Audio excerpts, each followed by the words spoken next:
प्रिय छात्रों, स्वागत है आपका कक्षा 9वीं एवं 10वीं के संस्कृत व्याकरण के कक्षा में। आज मैं आपको उपसर्ग अव्यय पढ़ाने जा रहा हूँ। उपसर्ग से पहले हम अव्यय को जान लें, क्योंकि उपसर्ग अव्यय का ही एक अंग है। तो सबसे पहले हम अव्यय को जान लें। अव्यय 10वीं कक्षा में पढ़ना है और उपसर्ग 9वीं कक्षा में पढ़ना है। वैसे ये जो भी व्याकरण का क्लास चलता है, लगभग सभी कक्षाओं में इसकी उपयोगिता है। फिर भी अलग अलग क्लास के लिए अलग अलग सिलेबस तैयार होता है। तो सबसे पहले हम अव्यय को समझ लें, फिर उसके बाद में हम उपसर्ग को भी समझ लें। तो अव्यय की परिभाषा है सदृशम त्रिषु लिंगेषु सर्वासु च विभक्तिषु वचनेषु च सर्वेषु अन्य व्ययति तदव्ययम्। अर्थात वैसे शब्द जिनके रूप तीनों लिंगों, तीनों वचनों तथा सभी विभक्तियों में अपरिवर्तनशील हो, अर्थात नहीं बदले, हम उन्हें अव्यय कहते हैं। फिर से एक बार परिभाषा देखें। सदृशम त्रिषु लिंगेषु सर्वासु विभक्तिषु वचनेषु च सर्वेषु यन्न व्ययति तदव्ययम्। वैसे शब्द जिनके रूप तीनों लिंगों, तीनों वचनों तथा सभी विभक्तियों में अपरिवर्तनशील हो, यानी नहीं बदले। अव्यय का और भी लोग अर्थ लगा लेते हैं।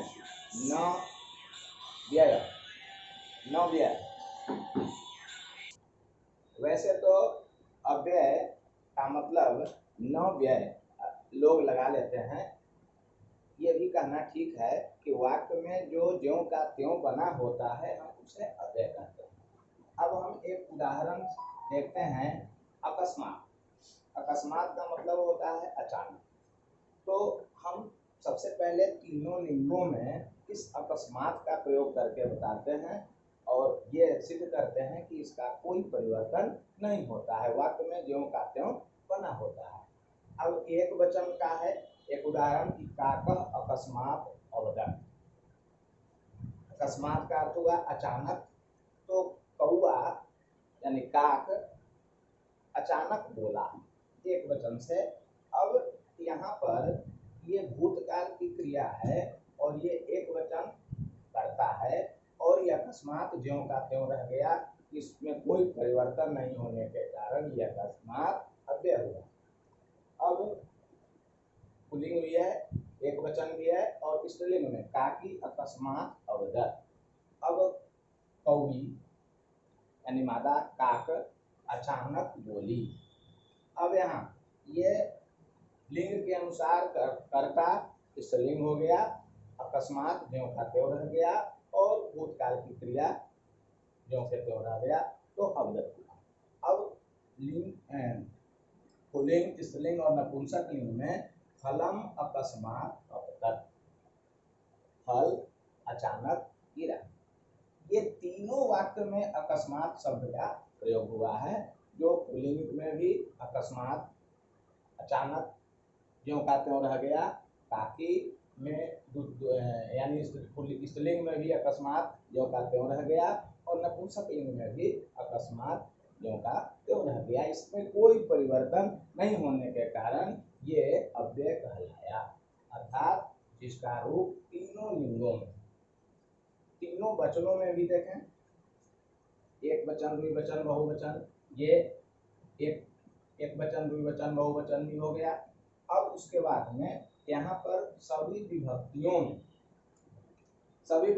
में अब सभी विभक्ति में साधो विभक्ति का अलग अलग प्रयोग करने से ज़्यादा लंबा होगा, इसलिए हम दो उदाहरण दिए हैं द्वितीया और पंचमी का कि सह घोटकम अकस्मात अपश्यत्, वह घोड़ा को अचानक देखा। ये अकस्मात जो है फिर से अचानक शब्द का संस्कृत है और वह घोड़े को क्या किया, घोड़ा को अचानक विभक्ति का एक उदाहरण है। पंचमी विभक्ति का कि घोटकात अकस्मात न गंतव्यम, थोड़ा से अचानक नहीं जाना चाहिए तो ज्यों का त्यों फिर अकस्मात हो गया। यानी कि जो शब्द तीनों लिंगों में, तीनों वचनों में और क्या होता है सभी विभक्तियों में अपरिवर्तनशील हो। यहाँ तीनों वचनों का भी उदाहरण लिखा हुआ है। घोटकः अकस्मात अधावत, और ये घोटकौ अकस्मात अधावताम और घोटका अकस्मात अधावन। ये फिर अकस्मात शब्द का प्रयोग हुआ है। अकस्मात माने अचानक। अब एक वचन में घोटकः अकस्मात अधावत, घोड़ा अचानक दौड़ा। घोटकौ दो घोड़े अकस्मात दौड़े और बहुत से घोड़े अकस्मात दौड़े। मतलब हुआ कि सदृशम त्रिषु लिंगेषु, जिनके शब्द तीनों लिंग, तीनों वचन, सभी विभक्तियों में अपरिवर्तनशील हो, उन्हें हम अव्यय कहते हैं। और भी बहुत से व्याकरणी अनेक परिभाषा इसके दिए हैं। एक और परिभाषा है चादि प्रादि स्वरादिश्च तद्धितस्य वरादयः तुम कत्वा नम ल्यप कृदन्तस्य भवत्यव्यय संज्ञता। अब इसका हम व्याख्या करने जा रहे हैं।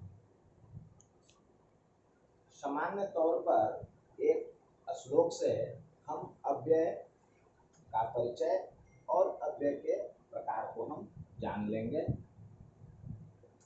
ये है श्लोक चादि प्रादि स्वरादिश्च तद्धितस्य वरादयः तुम कत्वा नम ल्यप कृदन्तस्य भवन्तव्यय संज्ञका। चादि च वा एव एवं इव नूनम खलु वै चित इत्यादि शब्द होते हैं। प्रादि समस्त उपसर्ग, स्वरादि स्वर अंतर प्रातः पुनः इत्यादि शब्द होते हैं। तद्धित के वरादि व यदा कदा सर्वदा इत्यादि सब के सब तद्धित के शब्द होते हैं। और कृदंत तुमुन कत्वा नम ल्यप इत्यादि प्रत्ययों से युक्त शब्द अव्यय कहलाते हैं। तो ये अव्यय कहीं एक जगह नहीं होता, इसलिए चादि प्रादि स्वरादि तद्धित आदि शब्दों के साथ अव्यय होते हैं। और अव्यय के भी कई प्रकार होते हैं।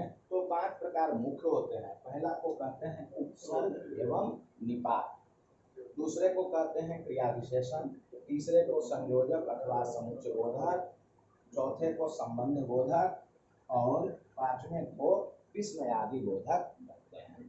तो इसके बाद हम सबसे पहले उपसर्ग एवं निपात की जानकारी लेंगे और इस तरह से पूरा अव्यय और उपसर्ग की जानकारी हो जाएगी।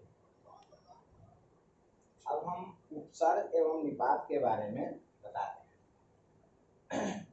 निपात स्वतंत्र रूप से वाक्यों में प्रयुक्त होते हैं, फिर भी हम निपात को अव्यय कहते हैं। उपसर्ग की परिभाषा है, पहले निपात की परिभाषा समझ लें कि निपात स्वतंत्र रूप से वाक्यों में प्रयुक्त होते हैं, फिर भी हम निपात को अव्यय कहते हैं। ये स्वतंत्र होता है, फिर भी क्या होता है हम इसको उपसर्ग कहते हैं या अव्यय भी कहते हैं।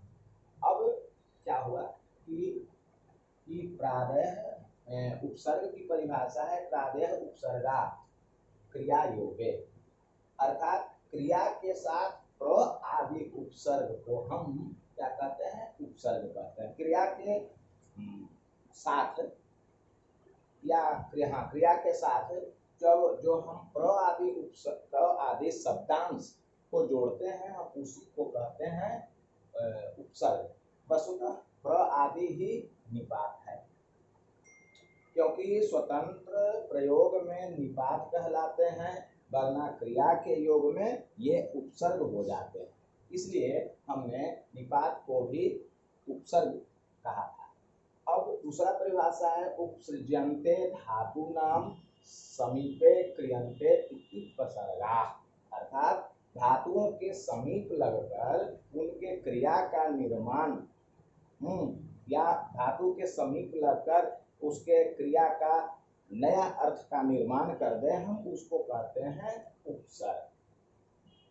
अब जैसे मान लिया जाए कि प्र जोड़ नयति, ठीक है, तो प्र में नयति में प्र जोड़ दिए तब क्या हो जाएगा? प्र का मतलब होता है प्रेम करना, और प्रणयति का मतलब होता है प्रेम प्रेम करता है।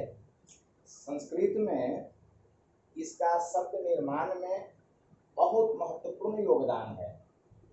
इसकी सहायता से एक ही धातु अनेक रूपों में भिन्न भिन्न अर्थ देने में समर्थ होते हैं, इसलिए हम इन सबों को प्रणाली को उपसर्ग कहते हैं। अब एक उदाहरण से हम बताते हैं कि ये एक शब्द हम लेते हैं या एक धातु लेते हैं हारम। हारम का मतलब होता है चोट, और उसमें हम लगा देंगे प्र उपसर्ग, तो क्या हो जाएगा? क्या बन जाएगा? तो प्रहार माने चोट। इसी तरह से हार में आ जोड़ देंगे तब हो जाएगा भोजन, और हार में परि उपसर्ग जोड़ देंगे तब हो जाएगा परित्याग, परिहार, तो ये परित्याग हो जाएगा। और हार में अगर हम उप जोड़ देंगे तो उपहार हो जाएगा, तो उपहार का मतलब होता है भेंट। तो कहता है कि संस्कृत में इसका यानी उपसर्ग का शब्द निर्माण में इसका महत्वपूर्ण योगदान है। इसकी सहायता से एक ही धातु ये हार धातु से हमने 4 उदाहरण दिए आपको कि एक ही धातु अनेक रूपों में भिन्न भिन्न अर्थ देने में समर्थ होती है। जैसे हार में प्र जोड़ दिए तो प्रहार हुआ, हार में आ जोड़ दिए तो आहार हो गया, हार में परि जोड़ दिए तो परिहार हो गया, और हार में उप जोड़ दिए तो उपहार हो गया। तो और आगे हम और इसी में है भुट्टो जी दीक्षित का कहना है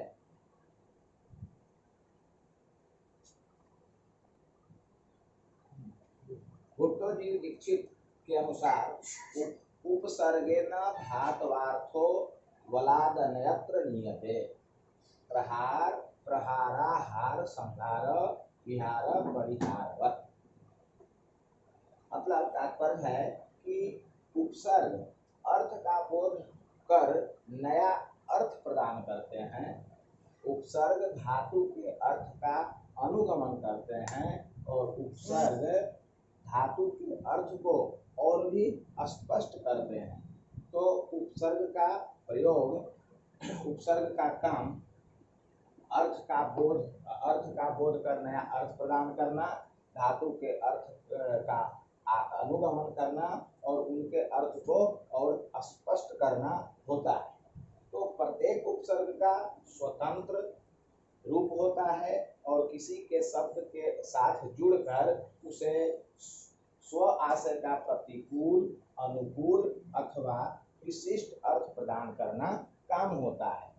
तो इस तरह से उपसर्ग के बारे में सीधा हम लोग ये अपने दिमाग में बैठा लें कि प्रत्येक उपसर्ग का अर्थ स्वतंत्र होता है, किसी शब्द के साथ जुड़कर उसे स्व आशय का प्रतिकूल, अनुकूल अथवा विशिष्ट अर्थ प्रदान करना काम होता है, हम उसे उपसर्ग कहते हैं। अब संस्कृत में उपसर्ग 22 हैं, देख लीजिए, मैंने लिखा प्र, परा, अप, सम, अनु, अव, नेश, नेर, दुष, दूर, बी, आंग, नी, अति, अपि, अति, सु, उत, अभि, प्रति, परि और अप। ये 22 उपसर्ग हैं और इन 22 उपसर्ग किसी धातु के आरंभ में लग जाते हैं तो क्या कर देते हैं, तो अपने आशय के या तो प्रतिकूल, अनुकूल या फिर विशिष्ट अर्थ प्रदान करते हैं। तो आज के लिए बस इतना ही। अगले दिन हम 22 उपसर्ग के अर्थ और उनका प्रयोग के बारे में बताएंगे। तब तक के लिए धन्यवाद।